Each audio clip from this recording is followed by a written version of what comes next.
Hello, and welcome to the Biological Resources Information Program for the Marsh Drive Bridge Replacement over Walnut Creek project. This training has four broad objectives. Hopefully, by the end of this presentation, you'll be familiar with all four of these points. First, we're going to cover the definition and implications of take. Then we'll move on to what your responsibilities are if you encounter a regulated species. We'll have a brief introduction to the protected species associated with this project, and then we'll go over some general mitigation measures that need to be followed in order to prevent any incidents of take. We'd like to emphasize that this training is meant to supplement, not replace the training information handouts that you should have received before watching this video. If you have not received a training pamphlet or booklet, please request one from your supervisor or on-site alluvian biologist. Let's start by discussing take. Take is a broadly defined term. Under the Federal Endangered Species Act, take means to harass, harm, pursue, hunt, shoot, wound, kill, trap, capture, or collect, or to attempt to engage in any such conduct. Penalties for take will vary from species to species. However, any individual found to be committing unsanctioned take may be dealt hefty fines and in some cases up to a year in jail time. These penalties are assessed for each instance of unsanctioned take.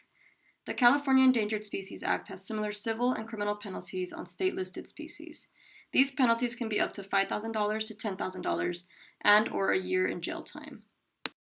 There are additional regulations and penalties that also pertain to the take of a protected species, including the Migratory Bird Treaty Act and the California Fish and Game Code sections 3503, 3503.5, and 3513. Again, penalties for violating these regulations includes fines and/or jail time. So what should you do if you encounter a regulated species on the project? The very first thing you should do is ensure that you do not touch or approach the animal. You should then immediately suspend work within the area the animal was found, especially if this work would result in take. Your next step is to notify your supervisor or the on-site biologist. If a biologist is not on site, please contact General Lockhart at the number listed on this slide and in your training materials. Unless otherwise noted in your training materials, a 100-foot no-work buffer will need to be established around the species of concern until it either moves off the project site of its own volition or until permission is received from the regulatory agencies to reduce or eliminate the no-work buffer.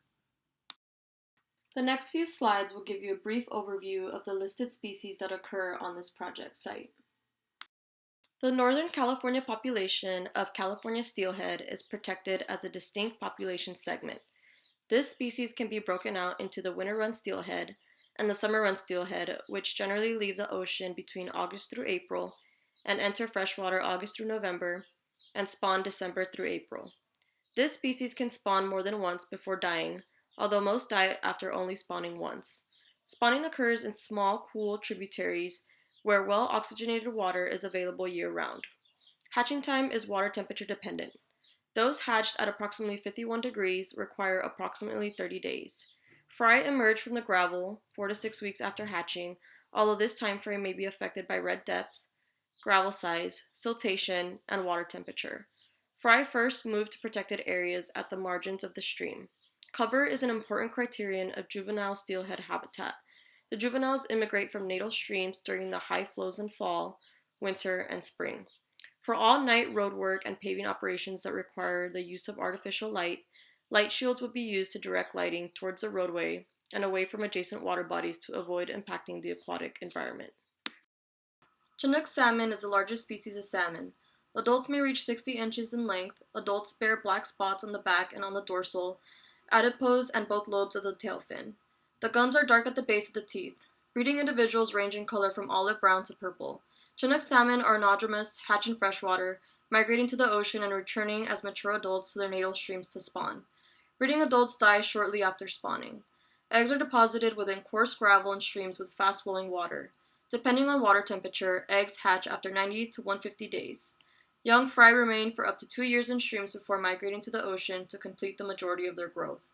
For all-night roadwork and paving operations that require the use of artificial light, light shields would be used to direct lighting toward the roadway and away from the adjacent water bodies to avoid impacting the aquatic environment. The western pond turtle is a medium-sized dark brown, olive brown, or blackish turtle measuring 3.5 to 8.5 inches in shell length. This species can be identified from the lines and spots that radiate from the center of the scutes. Males tend to have a light throat with no markings and a relatively flat shell, while females exhibit dark markings around the throat and have a noticeably taller shell. They typically inhabit ponds and creeks, hibernating underwater for several months during the winter. Western pond turtles reach breeding at about 8 to 10 years of age. Breeding takes place in April and May. Females climb onto land to dig their nests along the water margin. Clutch size ranges from 2 to 11 eggs, with a gestation period of 80 to 100 days. Turtle hatchlings remain in the nest chamber until the following spring before emerging to feed. The burrowing owl is a small brown, mottled owl standing 7 to 9 inches in height. True to its name, the burrowing owl nests in a hole in the ground. Although it is quite willing to dig its own burrow, it often uses one already provided by prairie dogs, skunks, ground squirrels, or tortoises.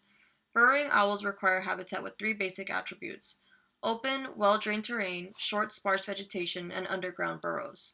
During the breeding season, they may also need enough permanent cover and taller vegetation within their foraging range to provide them with sufficient prey. Burrowing owls occupy grasslands, deserts, sagebrush scrub, agricultural areas including pastures and untilled margins of cropland, earthen levees and berms, coastal uplands, and urban vacant lots, as well as the margins of airports, golf courses, and roads. Breeding in California can start as early as January and continues through September. The peak for breeding is April. Burrowing owls can lay 1 to 11 eggs. The young hatch in about 30 days and fledge at 44 days. They will remain at the burrow for some time, foraging at night with the adults. In Northern California, owls migrate south during September and October. Many of the habitats and structures, particularly bridges associated with Caltrans right-of-ways, have been found to be inhabited by bats. A total of 18 species of bats have been found to use bridges in California in one way or another. Roosts are places that provide security and protection where bats can rest, sleep, hibernate, mate, socialize, or feed.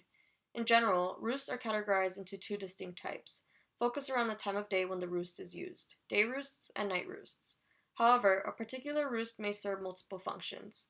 Roosts can take many forms and may be found in rock crevices, gaps in concrete or steel structures, trees, bridge weep holes, culverts, and many others.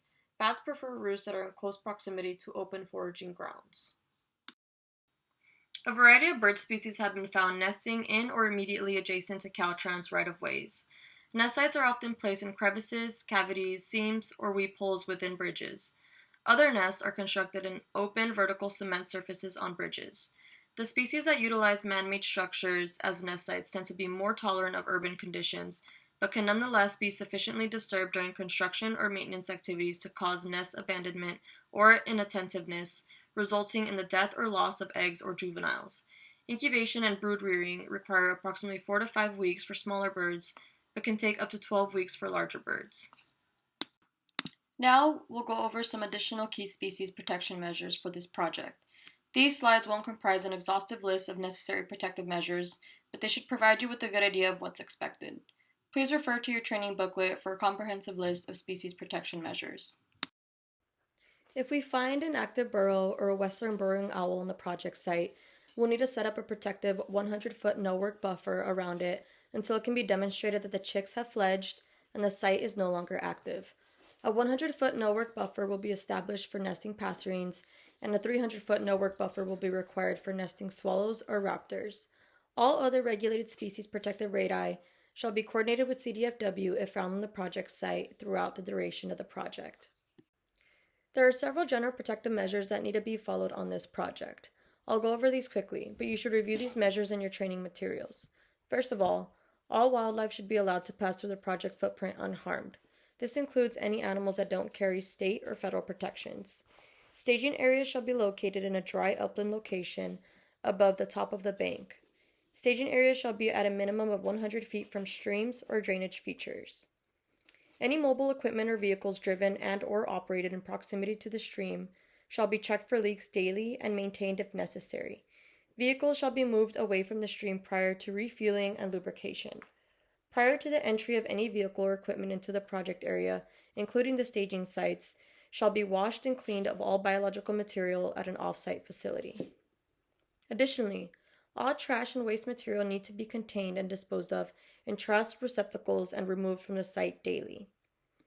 To prevent wildlife entrapment on the project site, all equipment such as buckets, trenches, posts, pipes, and holes need to be covered at the end of each workday. If covering an excavation is not practical, escape ramps need to be installed. General measures continued. All in-creek work will be conducted within the work window of May 1st to October 31st.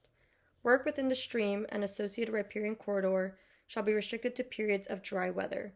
Precipitation forecasts and potential increases of stream flow shall be considered when planning construction activities.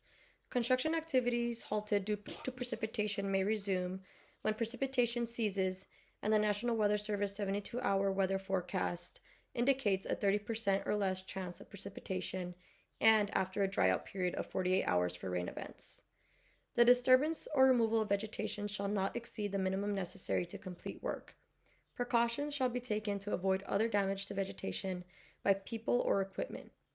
Spoil piles shall be placed 100 feet away from streams, ponds, drainages, and away from burrows and sensitive plant species. Natural fiber fabric or burlap shall be used to cover exposed spoil piles and other exposed areas of bare dirt to prevent loose soil from moving into sensitive habitats. Covering materials shall be done when it is evident rainy conditions threaten to erode loose soils. Erosion control devices such as silt fences, straw hay bales, gravel, or rock-lined ditches shall be used. Use of plastic monofilament netting shall not be used, as it poses a threat to amphibian and reptile entrapment. Any hazardous or toxic materials that should be harmful to aquatic life, such as debris soil, silt, creosote-treated wood, raw cement washings, or oil, shall be contained in watertight containers or removed from the project site. Concrete shall be excluded from stream flows for 30 days after being poured, and if it cannot be excluded, sealant shall be applied and allowed to cure for 72 hours. Hazardous materials shall be prevented from contaminating soil or waters of the state. We'll finish up here with some important takeaways from this presentation. Perhaps the most important takeaway is remembering what your responsibilities are if you see a regulated species within the project site. Don't touch or approach regulated wildlife and immediately report encounters to your supervisor or the on-site biologist. Keep your training materials somewhere you can readily access them. If an animal wanders onto the construction site and you're unsure whether it's cause for concern, your booklets contain the necessary contact information and procedures to follow in order to protect yourself and your company. It's important to remember that you and your company are wholly responsible for the following measures in this training video and its associated training materials as well as the permits and specifications for this project. So please revisit this video and your training materials as needed. This concludes the Biological Resources Information Training video. Thank you for your time. If you have any questions about what's been covered in this presentation or your training materials, please direct them to your on-site alluvian biologist.